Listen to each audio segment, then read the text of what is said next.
Welcome everyone. In this episode, we'll be exploring Da Nang.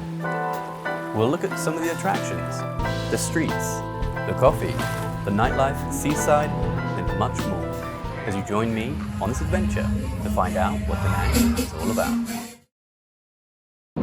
After a 2-hour flight from Sarinya Airport in Bangkok, we began our descent into Da Nang. Agricultural burning is a familiar sight across Southeast Asia. So here we are, in the streets of Da Nang. It's still warm, at around 33 degrees, but a huge relief from the almost 50-degree heat of Bangkok.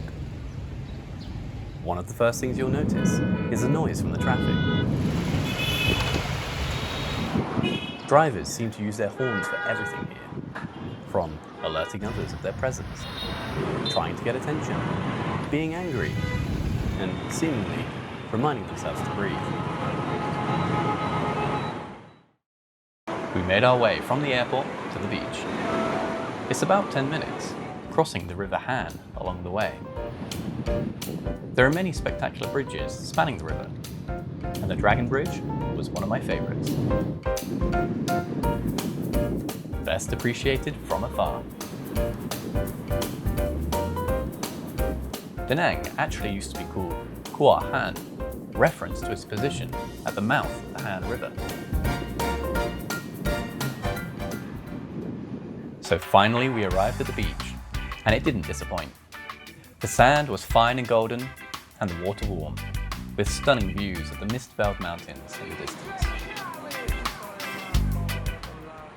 As night draws in, the beach comes alive. There's no need to wrap up here. The temperatures stay in the high 20s at night. Relax in a beanbag with a cold drink and enjoy the outdoor cinema. How about a seaside massage? Or sample one of the food stands along the seafront. Fishing boats in the distance battle the wind and the waves to return back home. Later in the evening, dancers performed on the beach for us.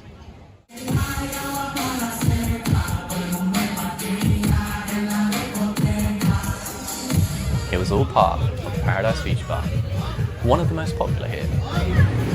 When you're done relaxing on the beach, you can simply walk into town and enjoy the bustling nightlife there.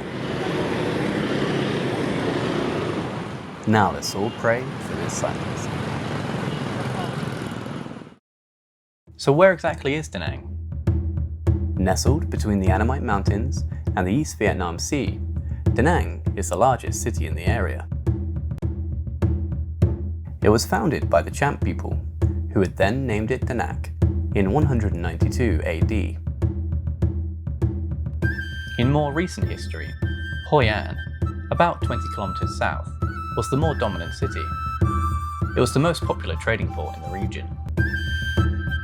That was until the then Emperor Minh Mang decreed that no foreign vessel could make landfall anywhere but Da Nang. This diversion of trade is what sparked growth of Da Nang to eventually overshadow Hoi An and become the city it is today. One of the biggest attractions in the area are the aptly named Marble Mountains, a group of 5 mountains made of, you guessed it, marble. They were originally named after the 5 elements: Kim, metal; Tui, water; Mo, wood; Hua, fire; and To, earth. Today, only the Tui mountain is accessible to tourists. Tickets cost 40,000 dong, and for an extra 15,000, you can use the elevator to spare your legs. I'd recommend the stairs though. They're not too challenging, and the route offers some interesting views. And if this old monk can do it, then so can you. But for God's sake, mind the steps. Once you're up the stairs, you'll come to a courtyard area. We spotted beautiful pagodas through the trees. Many shrines as well, and this unmissable giant Buddha. Heading further into the mountain, it starts to feel a bit more enclosed as we approach some of the cave systems.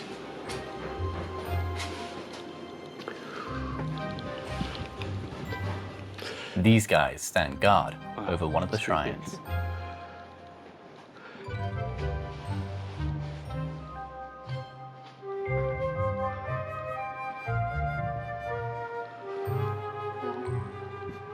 There were statues, artifacts, and shrines around every corner. Check out these marble monks.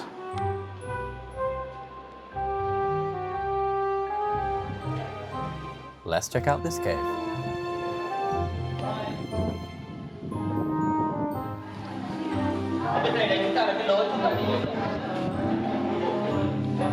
We continued through this cave, and we came to a very narrow passage that we squeezed through to reach the summit. The journey down was more treacherous though. Although it doesn't look like it, the stones that make up the stairs have been polished over time and were like glass. Next, we head to probably my favourite part of the mountains. As a geologist by profession, I took particular interest into the formation of these mountains. They started life as a deposition of calcitic and aragonite remains of sea organisms. These remains form into limestone over millions of years, and through a process called metamorphism, heat and pressure alter the limestone into marble. These mountains once used to be a cluster of small islands in the East Vietnam Sea, and over time, dissolution of the marble rock occurred, followed by uplift of the Annamite mountain range to create the incredible geology we see today. This is the Huyen Kong Grotto, and watching over us is an enormous Buddha.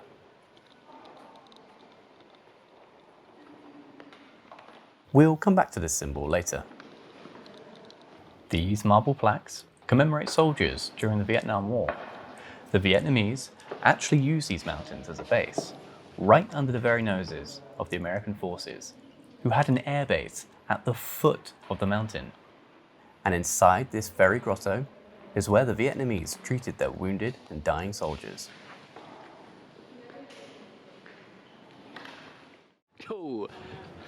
Alright, so back to that symbol. We started to see it all over Da Nang. If you're uneducated like me, you might think this symbol is a Nazi swastika. After all, the Japanese did occupy Vietnam during the Second World War. But don't worry, we weren't in the midst of a bunch of Nazis. The Nazi movement co-opted the swastika, which is actually an ancient religious symbol that's been used globally well before the Nazis used it. The next day, we headed into town, on the hunt for one of Vietnam's most famous exports, coffee. It wasn't too hard to find. There's at least one coffee place on every street, but I particularly like the one at the end of this alley.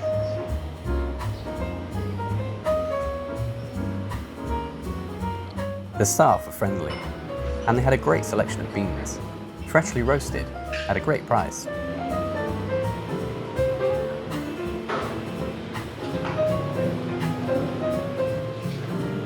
Check out their organic oils too. And don't forget to say hi to the cafe cat. With coffee in hand, I couldn't wait to get back home and try some. So let's do just that.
Nice. Back to Da Nang. The Cho Han Market is a popular place where vendors sell local produce on the ground floor and textiles on the first floor. It seemed to be more popular with locals than it did with tourists. Personally, there wasn't much for me here, but there was a good foreign exchange across the road. We ended our journey with another trip into town. A bar followed by some pool. It's 30,000 dong per hour here. There was something up with every single pool table we played at in Da Nang. The balls just wouldn't stop moving. It was like playing on ice. But then again, 2 hours and 2 beers cost 92,000 dong. That's £3. Alright, let's wrap up this video with a nice easy pot on the black.